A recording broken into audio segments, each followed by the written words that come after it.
Our third panel today will discuss funding for stimulus projects in the area of smart grid and technological innovations.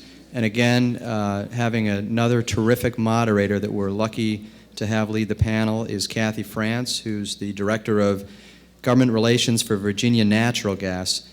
Cathie also oversees their conservation programs as well as advocacy for federal, state, and local programs. Cathie previously served as a legislative aide to Senator Ken Stoll and as an attorney for cities of Norfolk and Virginia Beach. Cathie. Thank you. I want to thank Senator Warner wholeheartedly. I know as I'm fortunate enough to work for a company that when the stimulus dollars became available, or when the act was passed, we had 6 or 7 people in our company reading through it and trying to figure out how to access those dollars so that we could put them to work. And you've heard about us a few times today with weatherization partnerships and rebate for high efficiency natural gas appliances, and we're also working on some natural gas vehicle infrastructure projects. But I know that it wasn't always easy, and the state did a great job of putting up their website, but the opportunity to really get in a room and have a dialogue and ask questions and meet the folks from the Department of Energy and the governor's office who are really facilitating these dollars, I think is a grand opportunity, and I appreciate Senator Warner's vision for that.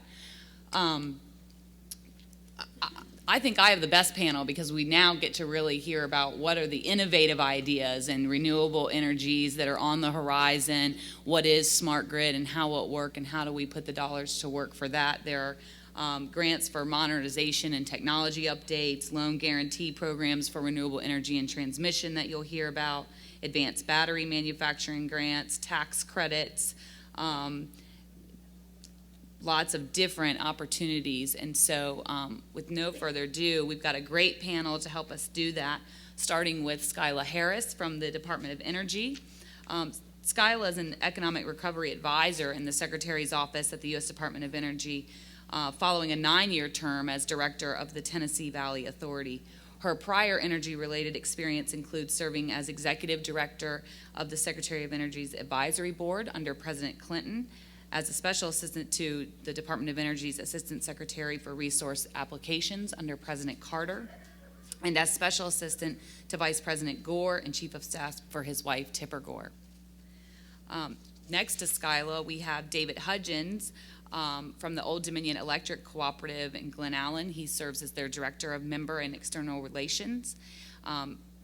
ODEC, as they're referred to, serves over 500,000 consumers in Virginia, Delaware, and Maryland.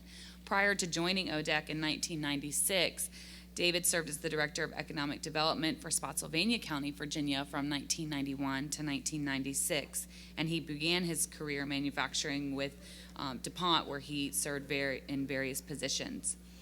He has served on a wide range of educational, civic, and community organizations, including the Virginia Chamber of Commerce and the General Assembly's Joint Commission on Technology and Science.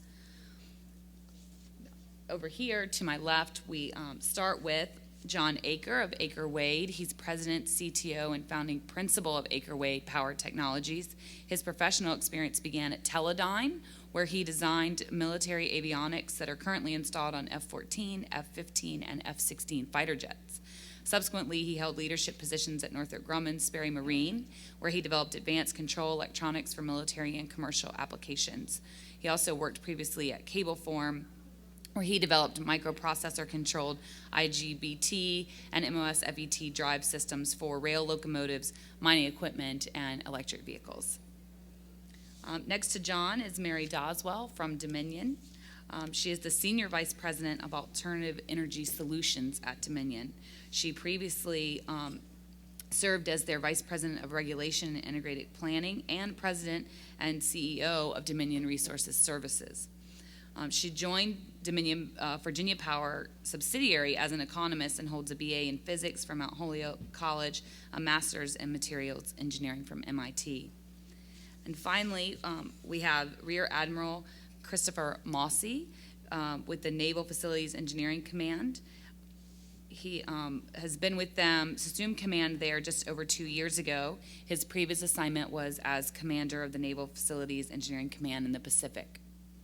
He has served as an instructor at the Civil Engineer Corps Officer School, commander of the Navy Public Works Center, and he was the first chief of staff for the Naval Facilities Engineering Command. Rear Admiral Mossy completed a bachelor's degree in electrical engineering from Cornell University in 1991, a master's of science degree in construction management from Stanford in 1991, and completed the executive training program at Dartmouth's Tuck School of Business in 2003. Please welcome a great panel.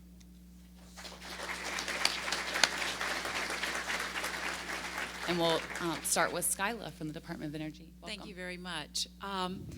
You don't have to listen to anything after I tell you this telephone number. This is the Department of Energy Recovery Act, a clearinghouse. You will not believe. There are times if there is in a program area that I have a question about because maybe I'm not dealing with it on a day-to-day basis, I actually call these people. So just know it's basically, I think, 9 to 7 Eastern Time. They're in Seattle, Washington, but they are an incredible resource to answer your questions, ranging from everything from nuclear loan guarantees to weatherization. So you can stop listening to me now and just write down the number and you'll be fine. And I understand they're going to put it up on the website for the conference also. So that will be helpful, I think, because I'm sure when you go home and you start thinking about what you heard here today, you're going to have new questions, and this is a tremendous resource. In particular, I want to talk to you today about Smart Grid, and I can discuss the other program areas, but I'm going to leave that to you to ask during the question and answer period. Basically, there is $4.5 billion available under the Smart Grid provisions of the Recovery Act. That's broken out into 7 programs, and there are 2 big ones that I'll focus on, and then you can ask questions about the other ones. One is called the Smart Grid Investment Grant Program. The second is the Smart Grid Demonstration Program. One has to do with standards, which is pretty boring, and that money went to the National Institute of Standards, so we'll just skip that directly. State assistance on electricity policy, interconnection transmission planning, enhanced state and local energy assurance, and workforce training. So the really big ones, it's the investment grant program, and that constitutes about $3.375 billion. One thing in this job, when you first start getting used to saying billion instead of million, it's a little shocking to the system, but you have to get used to that because we are dealing in billions of dollars. These are competitive grants, and it requires a 50% cost share. So it's very important to recognize that this is bringing private investment off the sidelines, hopefully, and matching it with federal money. This is really a new experience for the electricity program at the Department of Energy because they had never really had any ability to provide grants before. So we're finding that there is a tremendous response to this. The funding opportunity notice that went out earlier for this program was left open for about 30 days so people could comment, and we received almost 700 comments. So we feel like we've been able to incorporate the thoughts, improvements that people recommended, and this was people from technology companies to private citizens who had ideas for how we could do this better. The program is divided into 2 groups, and this was one of the criticisms of the draft notice, was that the funding total was too low. We had cut it off at about $20 million per project. So what we have now, so we would not have unequal competition, what we've done is we have smaller projects, $300,000 to $20 million, and then we have another group of larger projects, $20 million to $200 million. So that is the Department of Energy's part of the money. Just put ×2 because it's a 50% cost share, and you'll see what our expectations are. There are areas that you can apply for: equipment manufacturing, customer systems, advanced metering infrastructure, electric distribution systems, and integrated and or cross-cutting systems. Now, there are going to be 3 rounds of these programs. We realized that not everybody was going to be ready on July 16th to put in a letter of intent, or by August the 6th to actually submit a proposal. So what we've done is we have 3 phases. The first round will, if you are interested in doing this, we have asked that you submit a letter of intent by July 16th, 09. We expect a great number of proposals under this. So, and the final application is due on August the 6th.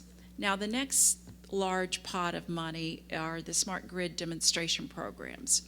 And these programs, while the investment grant program is basically, if you choose to submit a project that has to do with buying sensors for your entire electric utility, well, then that is a technology that you can build, from which you can build a smart grid. And so these could be specific technologies or other applications that components. What the demonstration program does is we want to see examples of a network, the entire soup to nuts of what a smart grid would look like. And so this one is a little bit different angle, and we believe that we need to get the kind of economic and operational information from the actual application of a smart grid, and that will be incredibly valuable for us as people begin to replicate that. And we see that we would like some regional diversity, as it says in the funding opportunity announcement, because we want to be able to say, in this kind of situation, whether it be an urban area or a rural area, this is the economics and the business model that works for smart grid. There are about $615 million for this, for new cooperative agreements, and there are about $85 million for existing demonstration program. We're anticipating that the maximum government share will be $100 million for a project, and the minimum cost share of 50%. Those will be due on August the 26th of this year. And they were posted, actually both of those funding opportunity notices were posted at the same time. One of the things that is very exciting about working in smart grid is that when you turn on the television now, it's hard to find a commercial that doesn't stick the smart grid label on something, because it has just become such a trendy catch-all phrase. And what I want, and we can talk about this later, but what I want people to realize, smart grid is not what's important. What smart grid enables you to do is what's important. So what we're looking at from all of these programs is really a good idea about utilizing the flexibility and the improvements in reliability and all those things those smart grid technologies enable us to do. So that's our priority, and we look forward to receiving many great ideas and proposals. Great. Thank you so much, Skila. And we'll turn it over to David. I've decided that in my next panel, I'm going to have an 800 number. That was pretty cool. But I was asked to address from a small utility viewpoint and accessing the programs.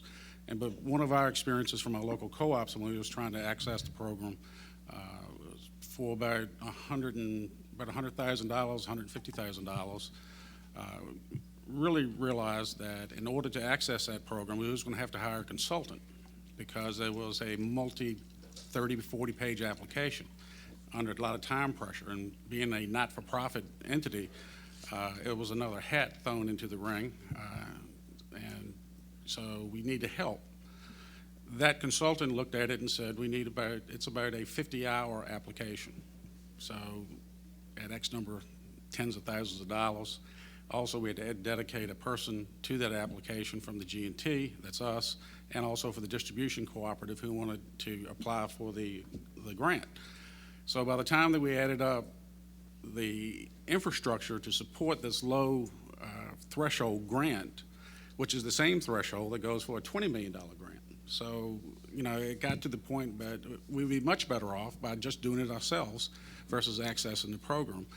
And so what we learned out of this, and what I'm bringing to the group and to the DOE, is there should be a bifurcated process where if you're applying for a small grant, but it has impact in rural communities, since that's 90% of what we do is rural, that don't have the resources of the big IOUs, that can throw in 10 or 15 or 20, whatever they need to process a $20 million grant, that there will be a, dare I say, a 5-page application and 12 font, so that,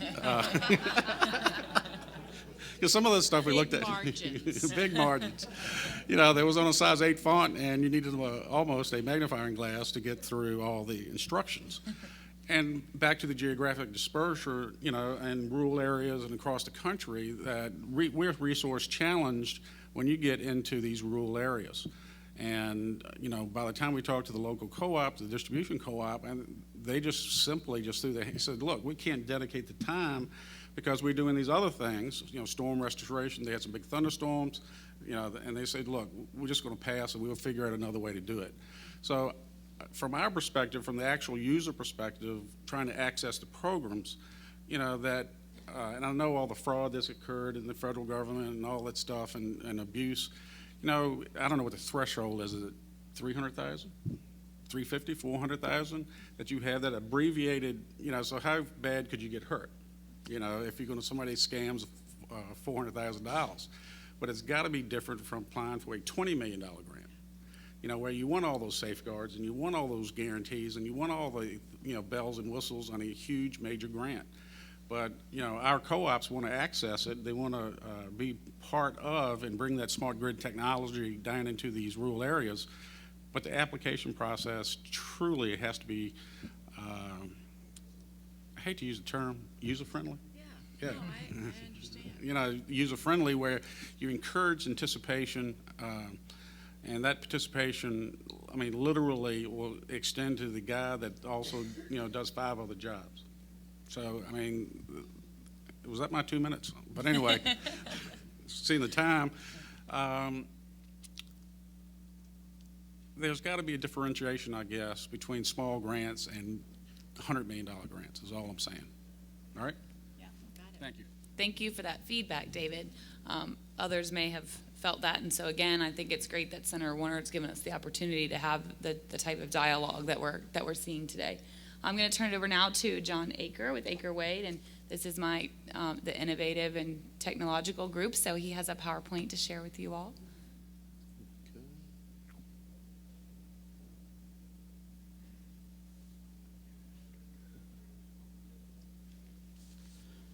Yes. Hello, I'm John Aker, President and CTO of Aker Wade Power Technologies. We're a manufacturer of fast charging equipment. We're located in Charlottesville, Virginia, and I'd like to thank Senator Warner and Hampton University for hosting us. The first slide here kind of illustrates our 2 primary markets. I'm going to talk a little bit about our business, and then I'll talk about the perspective of dealing with the federal government for the first time with all the stimulus money coming out, how a small business looks at it. But these are our 2 primary markets at this point in time. For the past 10 years, we've been building forklift fast chargers, which allow a great deal of savings for the operators, for people who operate large material handling fleets. And more recently, the EV market has begun to come out. It's It's an organic growth opportunity for our company, and it's very exciting. There's a lot of activity around the world in electric vehicles, and we're excited to play a part in that. As I said, we are the world's #1 manufacturer of industrial fast chargers. We've sold over 7,000 chargers worldwide and over 50 million in sales. We have installations throughout North America, Canada, Mexico, Brazil, Europe, Australia, and even in the Far East. We are a Virginia manufacturer of high technology equipment, and it is exported around the world. And to this point, we've done this on our own. We've never had any federal contracts. We've never had any direct dealings with the federal government. And that's something that we're trying to change. But it's a bit of a culture change for us, too, as the gentleman before me stated. Who are our customers currently? Well, they're commercial entities, often Fortune 500 entities. They bought millions in equipment from us, and as the slide states, over 800 customers in 8 countries. And they're very loyal and happy with the equipment. One of our newest customers is in the EV market, and it's a company called Better Place, and they're building a worldwide network of electric vehicle exchange stations. They're going to be using our equipment in their electric exchange stations to fast charge their lithium-ion batteries that we pulled out of electric vehicles and swap. So they're basically swap stations where they'll change batteries and keep you going. And you may have heard about Better Place from the news. We're also working with the manufacturers, the auto manufacturers. In fact, our CEO recently traveled to Japan and spent 2 weeks talking with the Japanese manufacturers you see listed there. Talked to the top executives. We also met with TEPCO, which is Tokyo Electric Power, and there is a fast charge standard that all these auto manufacturers over there are agreeing on. And we're going to license that technology and work with them and offer a fast charger for those vehicles. We're reaching an agreement to license that technology as well. We installed fast chargers at Chrysler's facility, Chelsea Proving Grounds in Michigan. And the engineers there were amazed because they used to have to wait all night to charge their vehicles, their electric vehicles that they're testing there. And now they can do it in about a half an hour. So they can bring these lithium-ion batteries back up, get back on the track, and get around. Shown on top here is the Mitsubishi MIEV, or MyEV, which is one of the first generation of pure electric vehicles designed as an electric vehicle by Mitsubishi. It's an excellent car. We drove it. We actually went to an EV conference in Norway. It's a great vehicle. Next is the Nissan concept drawings of the Nissan EV that's going to be built in Tennessee. I believe they are getting DOE funding to build that and a battery plant right next to it. And this is going to be exciting. So the EVs are coming. They are coming. The fast charge standards are coming with them. We're working hard to get all that put together with them. And it's a big effort for a small company because we got a lot of travel around the world talking to these folks and trying to get everybody on the same map, on the same page as far as how they'll be charged, because there are a number of ideas how that's going to be done. Electric transportation is the future. In the future, electrical energy will be stored, transferred, and utilized, much as hydrocarbon fuels are today. And we're going to see that more and more as we move forward into this century. We feel strongly that fast charging of vehicles is key in this transition to help consumers accept electric vehicles as equal to or better than a hydrocarbon, a gasoline-fueled car. And because in order to be completely replace the petrol-fueled car, it has to be capable of long-distance travel. You don't want to drive a period of time and then have to stop for several hours. Nobody wants to be stranded on the side of the highway for 3 or 4 hours waiting for a battery to recharge. And this slide gives a visual illustration of that. Slow charging is often 3 to 12 hours. Fast charging is approaching 10 to 15 minutes with some of the advanced batteries, sort of the cutting edge at this point.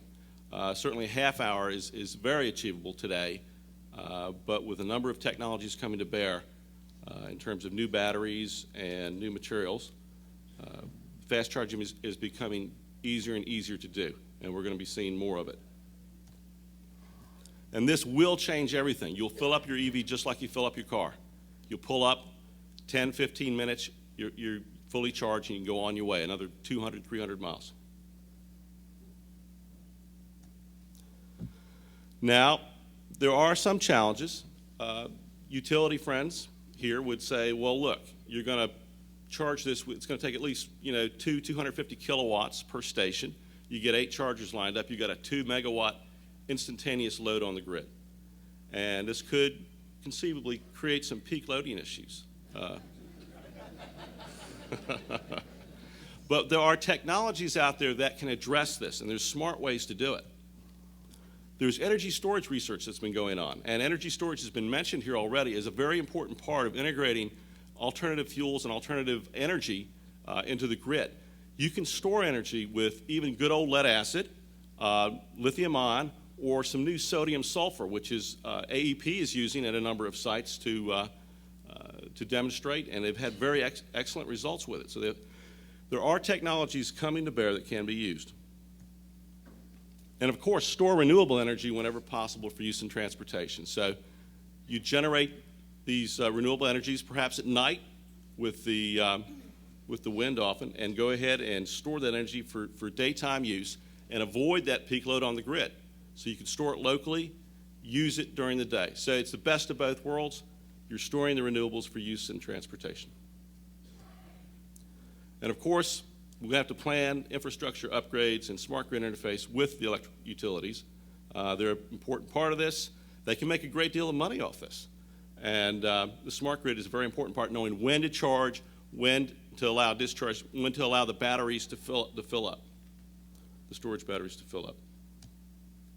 So what we as a company are trying to do is integrate these technologies into modern fast charge stations. We have local energy storage, smart grid technology, using the advanced lithium-ion batteries and the fast charge vehicles, and to make EVs as convenient and easy to use as your cars are today.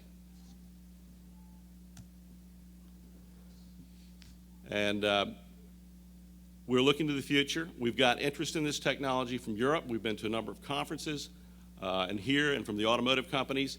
It's going to take a great deal of effort. It's going to take a great deal of cooperation from a number of entities to bring this to fruition. It probably best started with fleets, maybe government fleets, maybe some military fleets, to demonstrate the technology before it moves out into the general public.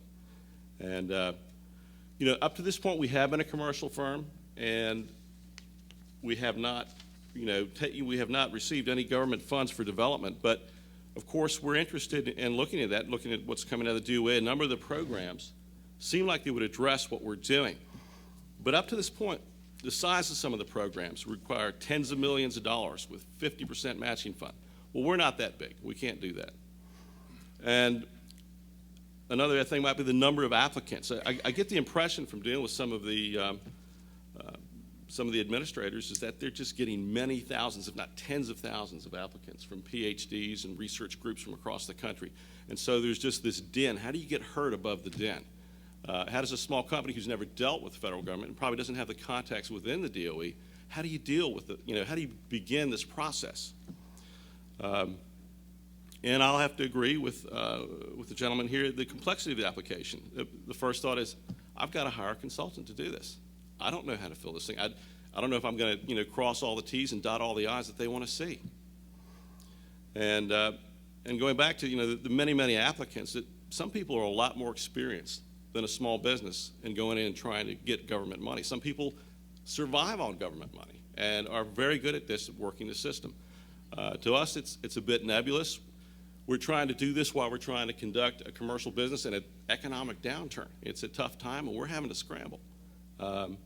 So it would be nice if it could be a little clearer how companies that never dealt with the government can deal, and how we could get ideas through and get heard. So we're working on that. We understand it's a very human exchange in many ways. I mean, they're people at the DOE. They're not robots, but they've got a lot of things to deal with as well. And we're just going to try and see if we can get heard. Thank you. Great. Thank you, John. What a great example of some of the innovative technology with $2 billion in advanced battery manufacturing grants and $2.3 billion in credits for advanced energy manufacturing facilities, and then the tax credits for alternative fuel. I hope that you will be successful in accessing and putting these dollars to work, and I encourage you to use the 800 number. I think we all wrote it down. And next, we have Mary Doswell, and I think I failed to mention, Mary, that your responsibilities include enhancing and expanding Dominion's focus on smart grid technologies, energy efficiency, and alternative energy generation. So please, welcome, Mary. Thank you. Again, I'd like to thank Senator Warner and Hampton University for hosting this event. It's a great opportunity for all of us that are in this energy sector. And at Dominion, we're very excited about what's going on in energy, and particularly the opportunity that the stimulus funds will provide for us to address some of these things. I have a new organization at Dominion, literally months old. It's called Alternative Energy Solutions. And we are here to conduct technology in renewables and conservation and load management, and also to foster new and emerging technologies. Our priorities, at least right now, we feel like we're drinking out of a fire hose, but we're trying to prioritize. On the conservation and load management side, certainly the smart grid, distributed generation, and hybrid electric vehicles. On the renewable side, biomass, storage, wind, solar, and tidal. Our immediate focus, however, are the stimulus funds that are available, and as someone mentioned, the time pressure. And there is significant time pressure with the dates of August 6th and August 26th, and we are aggressively going after both of those dates and trying to pull things together so that we can have the opportunity of getting some of these funds and putting them to use. On the deployment and investment grant side, that's the one that is due August 6th, Dominion currently has demonstrations on advanced metering infrastructure, or AMI, going on in Virginia, an area outside of Richmond, and then recently announced Charlottesville is our larger demonstration site. And we have tested the AMI technologies very successfully and feel that we are now ready to deploy. Certainly it will be subject to commission approval and capital that is available with Dominion. But our plan is to deploy to all of the Dominion Virginia Power customers over the next 4 to 5 years, again, pending commission approval and the availability of capital. What these stimulus funds will do for us is to accelerate that to 2 to 3 years so that we can provide this capability of AMI or smart grid capabilities to all the customers in our service territory in 2 to 3 years. And that would be significant because what we're finding is that with the introduction of AMI, we can almost guarantee a net energy reduction just by our customers not doing anything. And this would be tremendous opportunity for Virginia in meeting the goals that we have for energy efficiency. Other capabilities that we'll be looking at is the home area network and turn-on, turn-off, remote turn-on, turn-off capabilities. And also to be able to introduce dynamic pricing to our customers, which is something that, again, we are proposing with our commission. On the demonstration side, we plan on possibly going after at least a couple of demonstration projects. One will hopefully involve military installation, and there we will be looking at focusing on deployment of AMI in a military installation, as well as looking at cybersecurity, distributed generation, and grid isolation, which I think is one of the objectives of the military, to have that capability. Possibly in Northern Virginia, we would like to take a look at the infrastructure for plug-in hybrid electric vehicles, some community battery storage, as well as grid storage, and looking at a home or building area network. So those are the things that are on the drawing board. You know that we do have a fast timetable, so we are scrambling to fill out the 40 pages and to get the partners lined up so that we can actually meet these dates and have a good shot at going for the stimulus money, which we think will really move these things forward. In closing, I would just like to say it's really important to pursue these technologies. The stimulus funds do provide a great opportunity in order to do that. We need to get some of these technologies from being a garage technology or something that is available to market but is having a little difficulty getting to market and getting scale. And that's something that we're very much interested in, to bridge that and bring some of these things, and also to have a test environment. Many of these applications, in order to really see if they work, need to be tested on the utility grid. And that's something that is sometimes a difficult step to take. And that's one that we would like to afford to some of these technologies so that we can actually get in a test environment. And to do that, though, you do need funding. So things like the stimulus fund, or we hope there may be round 2, 3, and 4 that may come about of additional funds that could be used in order to get some of this testing done. Also, the regulatory and legislative arena can be very helpful.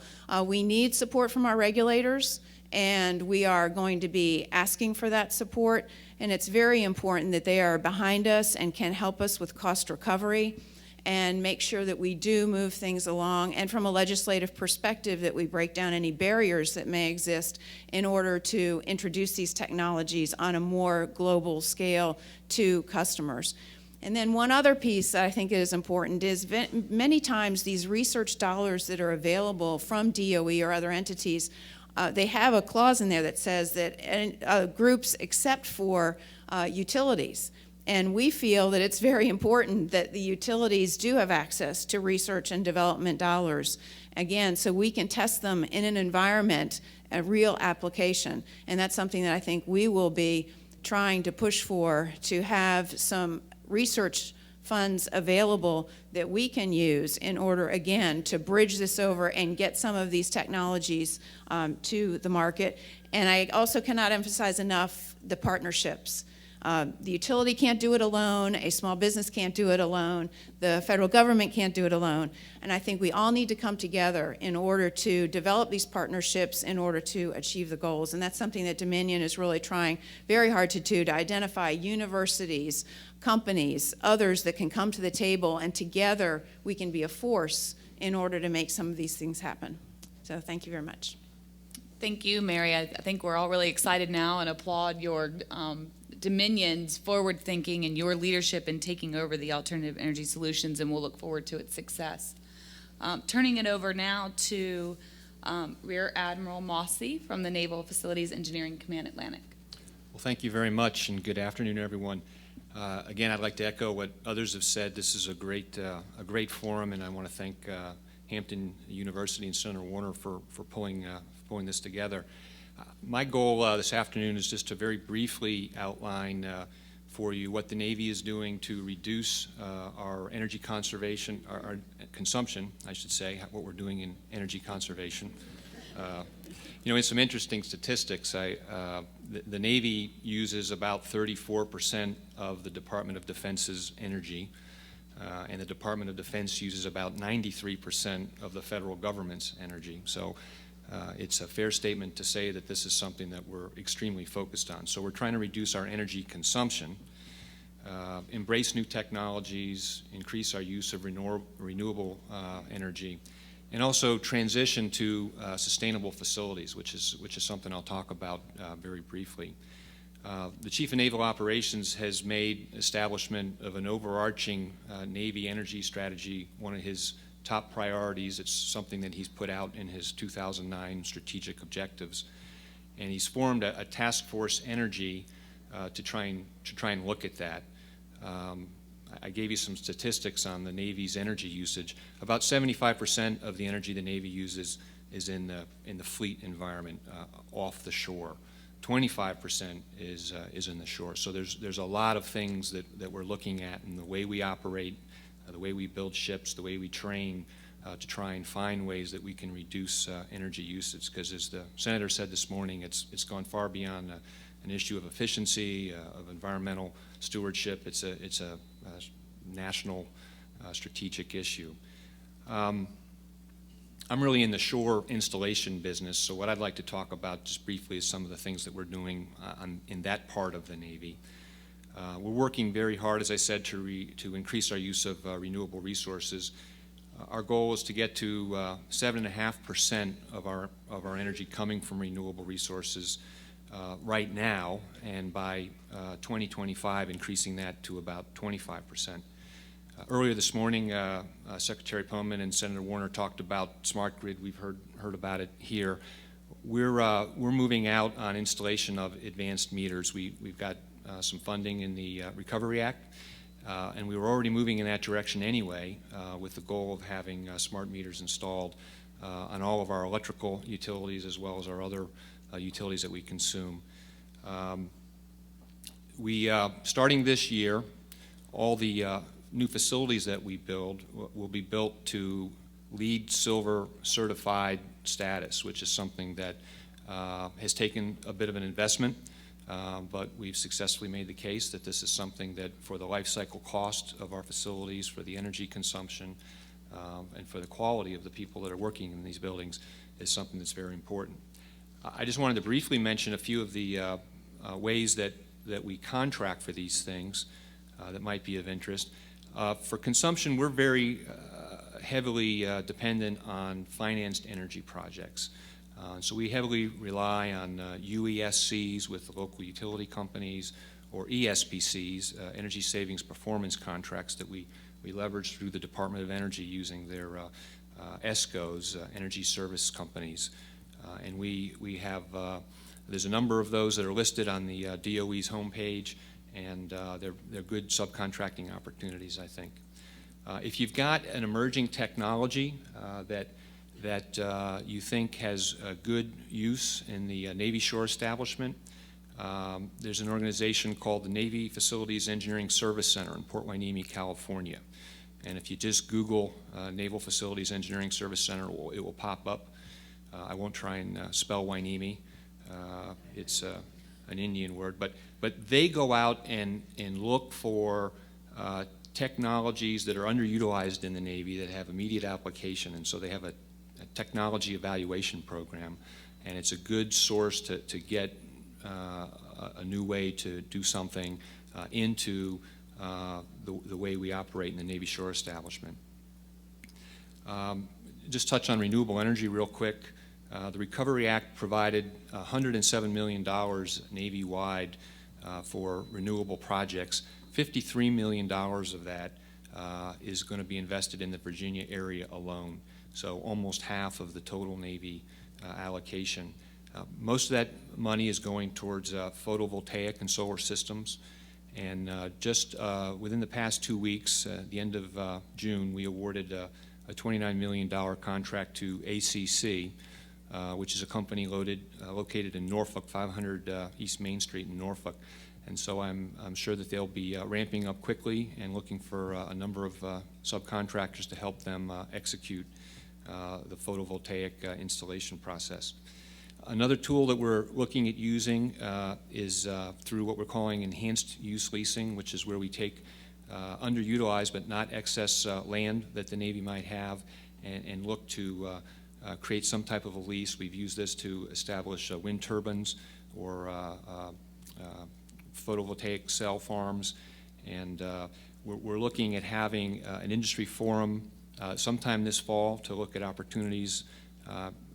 Senator Wagner talked earlier about some of the opportunities here in the Hampton Roads area, and so the local Navy Command, Naval Facilities Engineering Command Mid-Atlantic, is going to be trying to pull together some type of industry forum targeting the November timeframe, and we'll get more word out on that as it gets a little closer to try and look at the opportunities that are out there.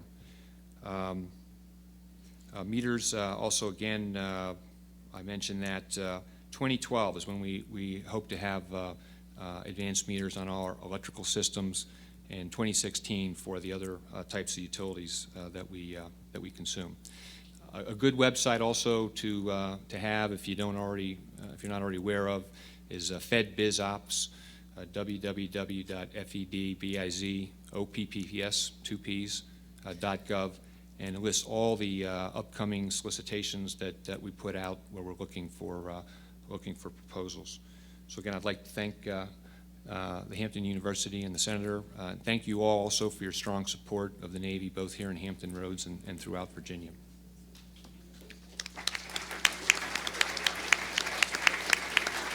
Admiral, thank you for your service, and with the military being such an important part of our community and our economy here in Hampton Roads, we certainly appreciate you letting us know about your efforts. We are over the scheduled 1 o'clock time. Hampton University is gracious enough to host us for just a few minutes longer if we want to take about 5 to 7 minutes worth of questions, and then Mark will wrap us up about 20 or 25 after. So are there any questions from here in the audience? We did have one from, Jim reminded us earlier, we do have over 200 participants participating by web today.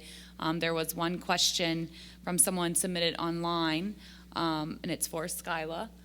The question is, more and more technology is available to make residences more energy efficient, such as high-efficiency water heaters that are also being designed to communicate with smart grid. How can these technologies be better communicated and coordinated between manufacturers, utilities, and government in order to speed the time to market? Well, one of the things that I anticipate doing next week is to have a meeting within the Department of Energy talking about how we can incorporate smart appliance standards into the Energy Star program. You may be familiar when you go to a store now, you see Energy Star. That typically has to do with the efficiency of the appliance. This would be an added characteristic of a Energy Star appliance, would be that it could actually have that two-way communication and could be more responsive when there was additional demand that it needed to back off. So we think that that's part of it, and also part of, we can envision some of the grid demonstration programs actually using types of appliances that might have that characteristic. Obviously, they are not prevalent in the market right now, but some version of that kind of responsiveness would be something that would be appealing to the Department of Energy. Great, thank you. We have a question from the audience? Yes, please. Actually, Ms. Doswell brought up a very important point, I thought, when she talked about cost recovery.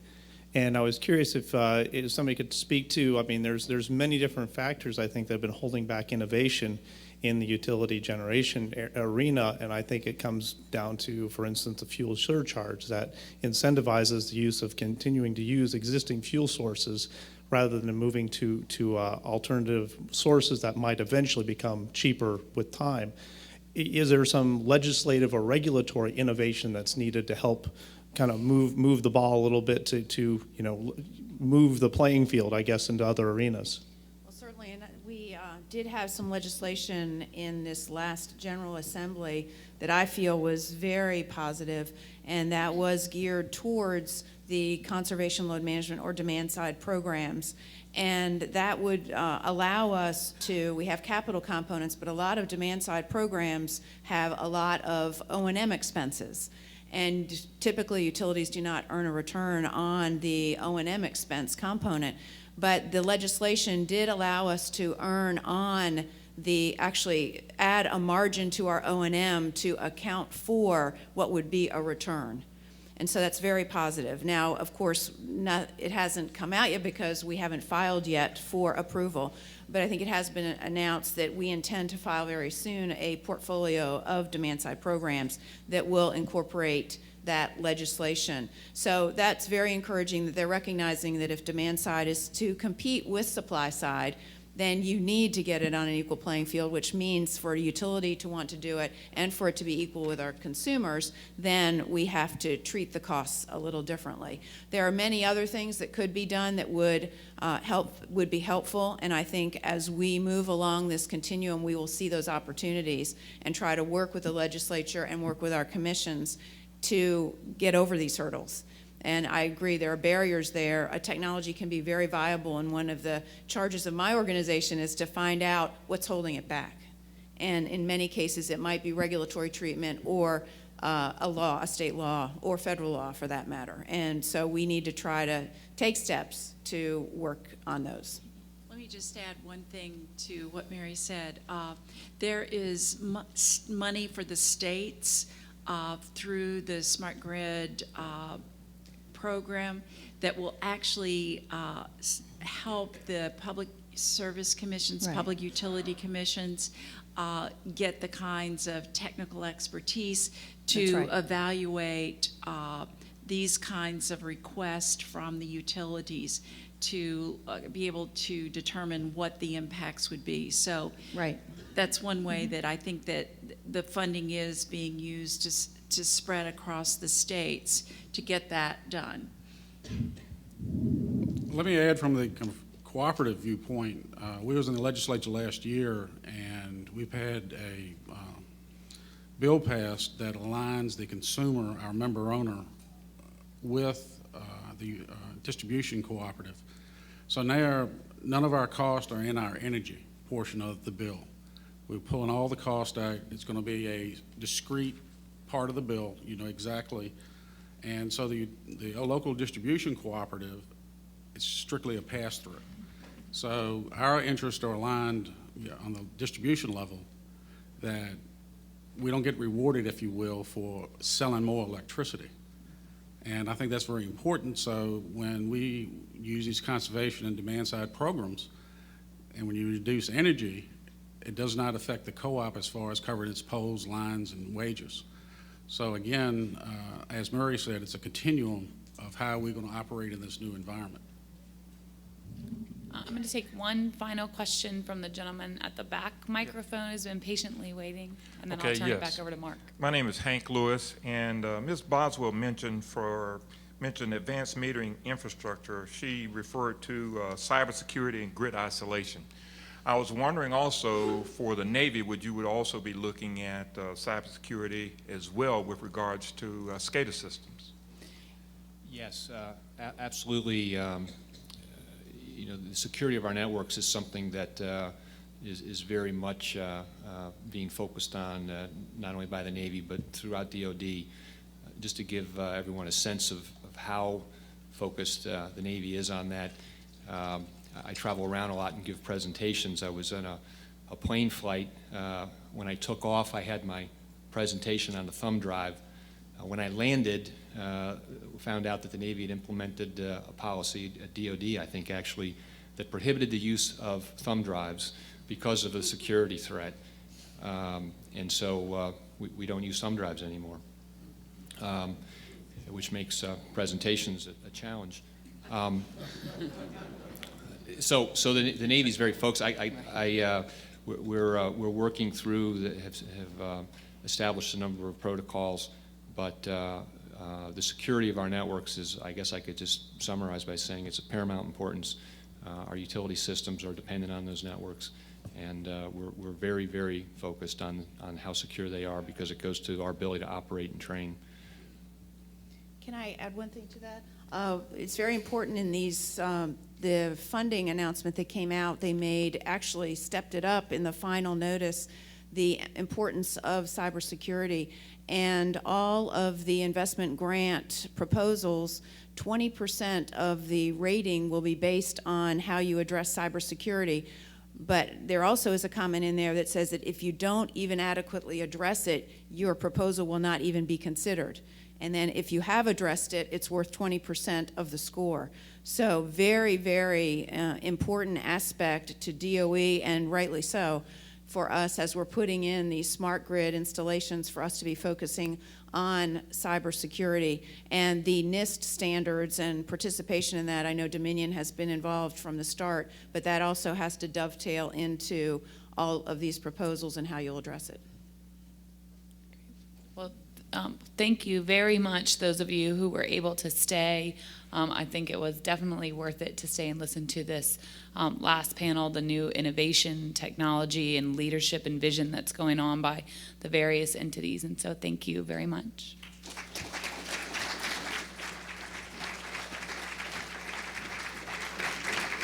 Thanks, Cathie. And on behalf of Senator Warner, we want to say thank you to all of you for attending, especially our panelists, our speakers, Dr. Harvey, Secretary Poneman, and especially our host, Hampton University, doing a tremendous job here. And I want to make one final point. As it was said today, this is just the beginning of energy innovation and this discussion. So we would like you to stay in touch with us, with Senator Warner's office, and on the back of your program is an address for an energy group that we will be starting on LinkedIn.